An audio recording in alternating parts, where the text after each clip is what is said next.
We now do have with us Mr. Nitin Gadkari, the Minister for Road Transport, Shipping and Highways. Sir, thank you very much for joining us. May I request you to please join me up on stage. Ladies and gentlemen, a big round of applause for Mr. Nitin Gadkari. Sir, the microphone.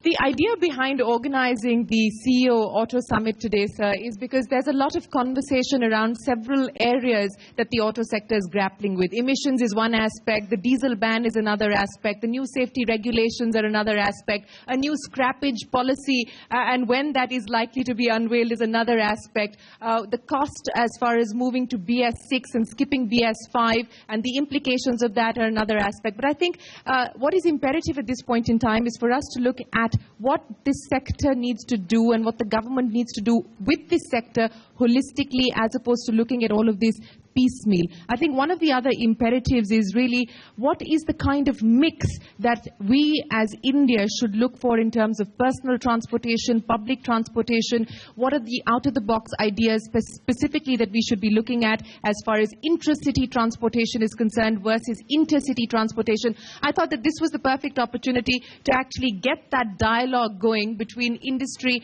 and government, sir. So let me start by asking you, we've got this Auto Mission Plan 2026, which very clearly articulates what the objectives are for this sector. The government would like the sector to grow 3 to 4 times its current value. You want the sector to be the engine as far as the Make in India plan is concerned. Those are the objectives. But if I were to ask you, what is it that you want industry to do? It's always, we're asking industry all the time, what is it that you want the government to do? So let me flip the question around. What is it that you want industry to do, Mr. Gadkari? I feel that this is one of the important industry as far as our country is concerned, giving maximum employment potential. And I feel that the future is very bright. But for the bright future, we have to accept the international standards. Either it is with engine, regarding pollution, regarding the all type of services which people are getting from it. We have to make this industry of international standards. And one of the important thing is in our country, the all good brands now they are working in India. And I feel that the cost is concerned, it is very important. In Indian scenario, for manufacturing here in India, is ultimately a big incentives for all type of automobile company. And competition is there. In a situation by future opportunities are there, I feel that it is the time for the sector to improve and to make it of international standards and using the new methods, new technology, new innovations. If I could be provocative and ask you, sir, the sense I get from your comment, and I may not be accurate, so I'm going to ask you to clarify. Do you believe that industry has been tardy in its response to move up to international standards or international best practices? No, I don't want to blame that. They are good, they understand the market, and majority of the Indian industry also, their exports are good. And they easily understand that what type of people are expecting from them. At the same time, they every time from their own side, they are taking a lot of initiative to accept the new technology, new innovations, and they are already increasing their exports. So I feel that industry is ready, but there are something regarding the pollution. There is a lot of pressure from the judiciary system. Pollution is a big concern in Delhi. We are facing this problem. About the fuel standards, people are talking a lot of things. Our priority is going for electric. That is our priority. We want to create more mass rapid systems. We have to accept new technology, new innovations. And I feel that this is the transit period for the sector. And because when new thing we are going to accept, there is some hesitation in the mind of the people. And that is somewhere because it's related with the Euro 5, Euro 6. When I just request them that why you are not going for Euro 6, they have there may be some legitimate genuine problem maybe. Okay. But regarding the fuel, it is responsible of the government to available the fuel of Euro 6 at 1 April 2016, the emission norms are concerned.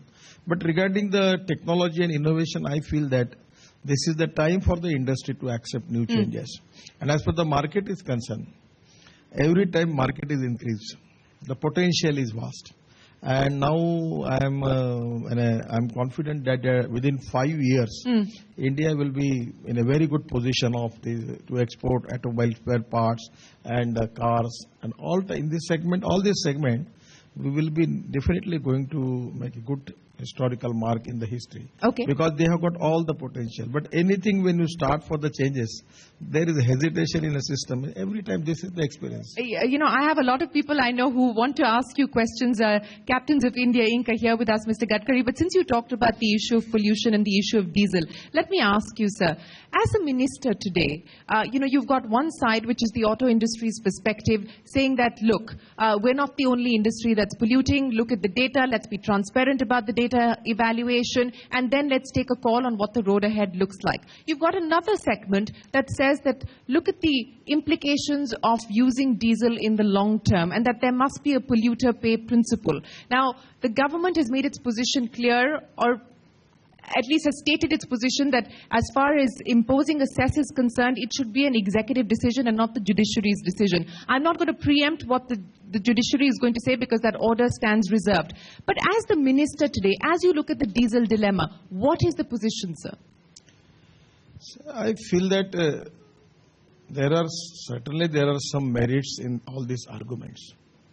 But we have to consider the socio-economic scenario of the country.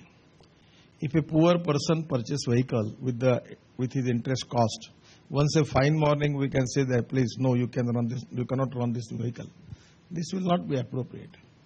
Even for charging levy on it, I feel that this is the right of the government. And already our constitution explained the things very transparently and clearly. That what are the duties, responsibility and rights of the government, what are the duties, responsibility, right of the judiciary.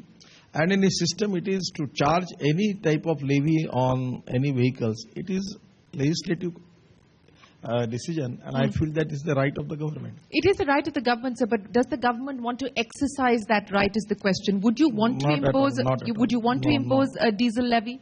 No. Our interest is to create new technology, giving all type of opportunity to the manufacturer to create maximum. I am always trying to convince them that why you are not going for electric. How we can make the cost of electric vehicle, we can reduce the cost, which can be equal to diesel and petrol vehicle. We need more research for that. Their problem is we are ready to manufacture it, we are ready to reduce the cost, but what will be the number? So now I feel that when a new technology, which is from pollution-free, cost-effective, I feel that people are ready to accept it. Okay, before I throw it across to the CEO, sir, my final question on the diesel issue. So if there is no, let me understand the thinking of the government, there is no plan at this point in time to disincentivize diesel use. Actually, for the future, for the new vehicle, we can make the policy which the particular judiciary is expecting from me, the society is expecting from us.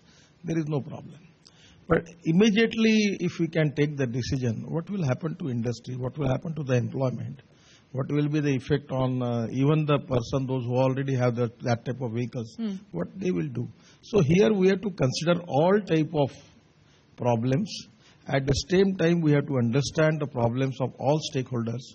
And on that basis, we have to consider it. Okay, let me get to the stakeholders then. Mr. Goenka, let me start by asking you, sir, I'm guessing that perhaps there is some degree of relief after hearing what the minister has had to say. Am I right in assuming that? Whenever I meet Mr. Gadkari after the discussion, there's always a degree of relief. So today is no different.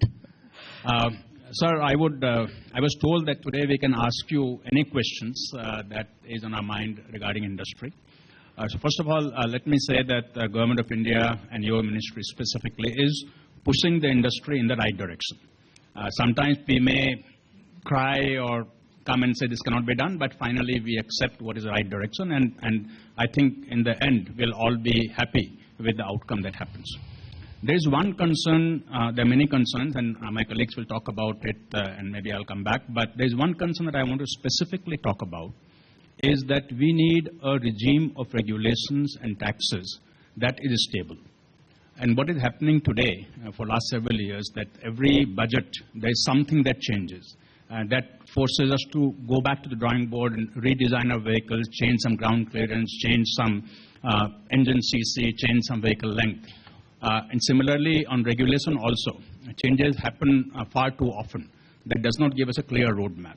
So one industry request to the Government of India is that we should have a clear 7-8 year roadmap, which is well established, whatever it might be, as aggressive as it can be or it needs to be, but well established so that we are able to go back to our designers and design our vehicles and not have to constantly keep changing based on tax regulation or based on regulation for the vehicles. So your reaction to that, sir? So if I may just add to that, because, even if you look at the Automotive Mission Plan of 2026, one of the things that it talks about is the need to have more cohesion between various arms of the government. Your ministry is just one of the ministries that the auto industry is impacted by. There's the oil and gas ministry as well, and there are several other ministries, and of course then there's the state governments. More cohesion, and also to stress on Mr. Goenka's point, stability in policy. Mr. Goenka's point is absolutely correct. Any industry, not only for automobile industry, in industry we need the policy for at least 10 years. Taxation policy and all type of policy, because it is very important the person, those who are investing their money, actually it's a very large level of investment, they need some assurances for their security. If you are immediately going to change the thing, it will not be appropriate. This automobile is also a new subject for me, but I always open. If I always say to people, either you convince me or convinced by me. Are you convinced, sir? I always discuss with them, and I feel that regarding the fuel, because they don't have that much confidence about our oil ministry. If their vehicle for 1 April 2020, if the vehicles are ready as per as Euro 6 norms of emission, still they don't have the confidence that whether government will be in position to, whether they can available that type of fuel or not. But these are serious concerns. Somewhere there are some responsibility with government, some responsibility with industry.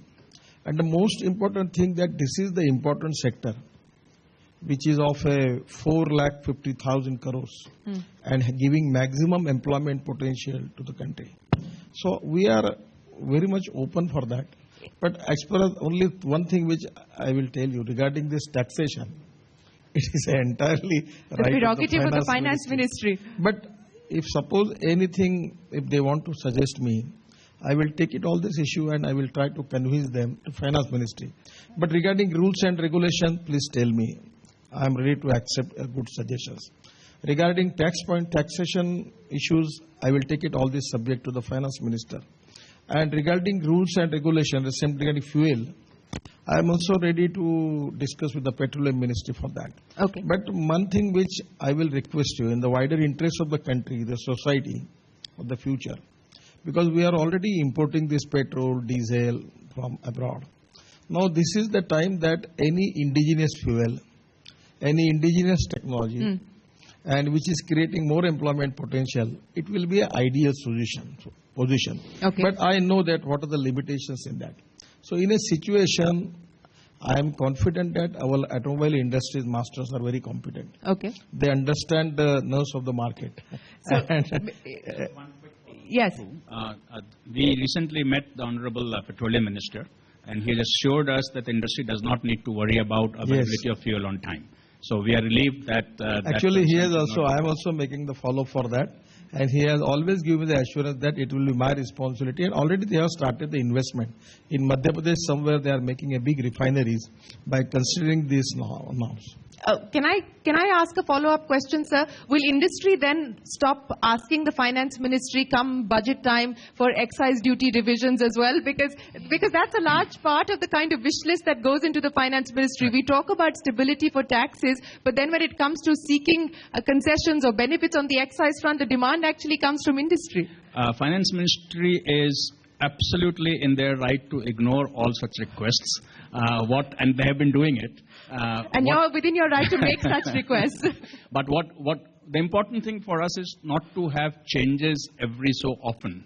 That changes the relative merit or demerit of a kind of a vehicle or a kind of fuel. For example, taxes on fuels also keep changing. So someday diesel is in vogue, other day petrol is in vogue. It's very difficult for us to plan our volume capacities and so on and so forth. Okay. And therefore, whatever it may be, whether it's very stringent, whether it is highly taxed, lowly taxed, doesn't matter.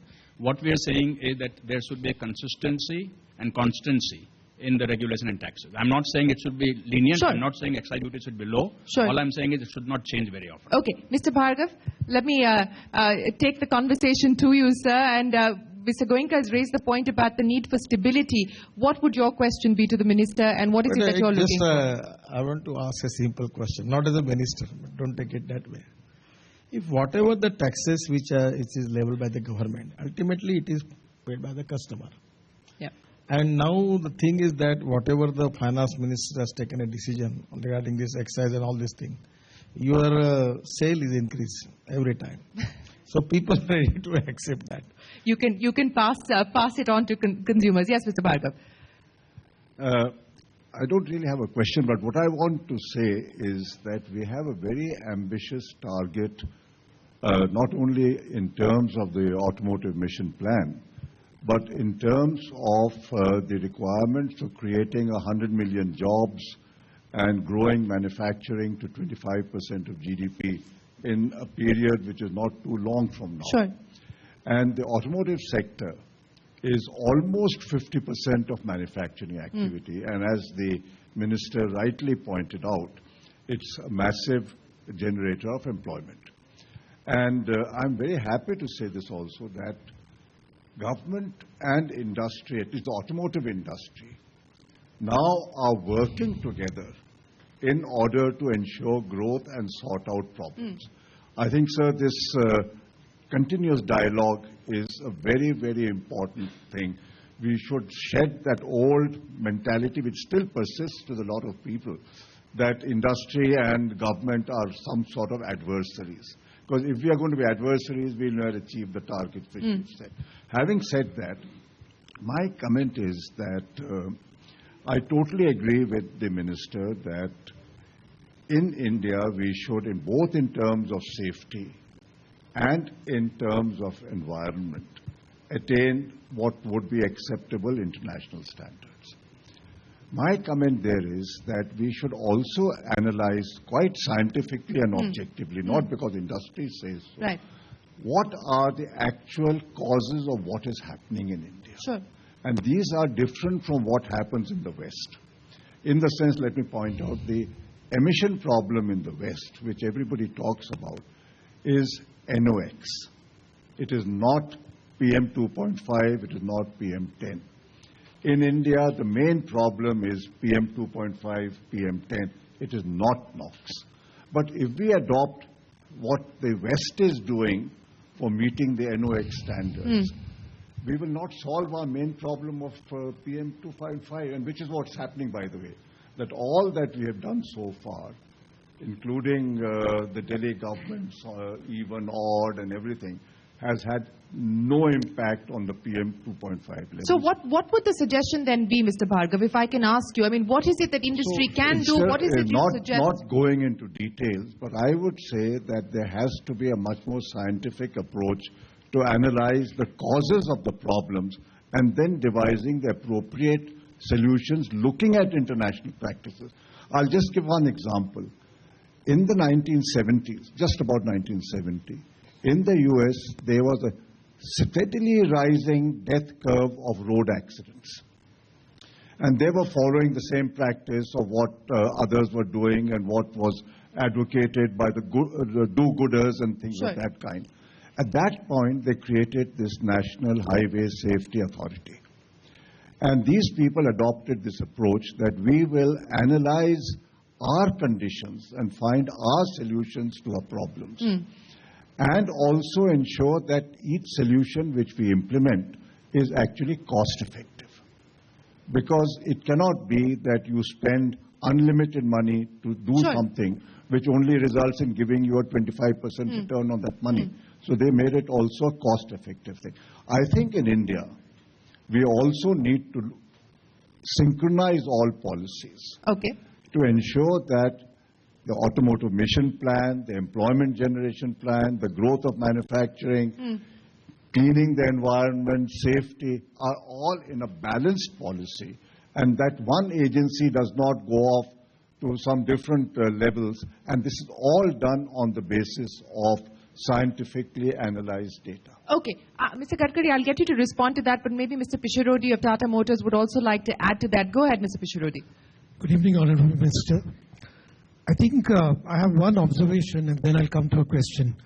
So the first one is clearly in the last 2 years, I must compliment the Minister for putting regulations on a fairly fast track. It's around safety, it's around environment, and we talked a lot about the environment-related upgradations required.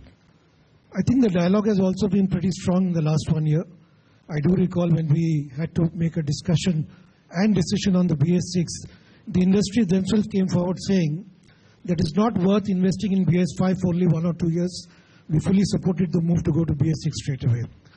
So I think really the observation I have or the question is that you said that auto is a very important industry in the country and the data shows that we provide a lot of jobs. Similarly, government policy impacts the auto industry in a way probably it does not impact other industries so much in terms of investments. So recently we've had the move to ABS, we've had the move to speed limiting devices. Yeah. There are a lot of safety things put forward. Sure. Now we are getting ready for BS4 and BS6. I think the issue sometimes we grapple with is all these changes call for a lot of investment. And I would make a suggestion if people in relevant industries and ministries could also study how these investments in the companies would pay off. I'll give an example. As part of the greening of the environment, CNG was proposed quite some time ago as an alternate fuel. And actually in Tata Motors, because we are in cars and CVs, we have today a large number of commercial vehicles on the CNG fuel. Sure. But the fact is after 15 years, barring Delhi and NCR, where it is mandatory, nowhere else CNG is really taken off. So I would suggest that these alternate fuels, I think the industry is very keen to go forward. Okay. But these need to be pushed forward and, the whole execution needs to be completed so that the CNG fuel really takes off. Today, it would be fair to say it hasn't taken off, but we would like it to take off. Okay. And just as a similar example, the electric policy, the FAFE policy has been there. It's been there for 2 or 3 years. A lot of companies have invested in electric cars. Yes.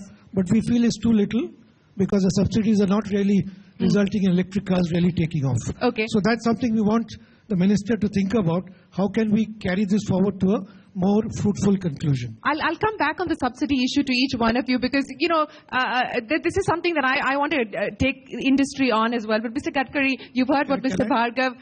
Can I just, when yes. I talked about subsidies about electric, even in the most developed market. I understand that. Because it's about the environment, not about the operation. I understand that, but we've got limited resources even as far as the government's own coffers are concerned. But we'll get to that in just a second. You heard what both Mr. Bhargav and Mr. Pisharodi had to say. Mr. Gadkari, how would you respond to this? First of all, we need integrated approach. But one thing which you have to appreciate, the most important incentives from the government to the automobile industry is that we are already convert national highway from 96,000 kilometer to 2 lakh kilometer. We have taken a decision for making 2-lane to 4-lane where the traffic is more than 10,000 PCUs. We are already planned to start express highways. And these all things which is going to benefit them. At the same time, all good road condition is ultimately is a great advantage for the industry, though it is for the people by and large.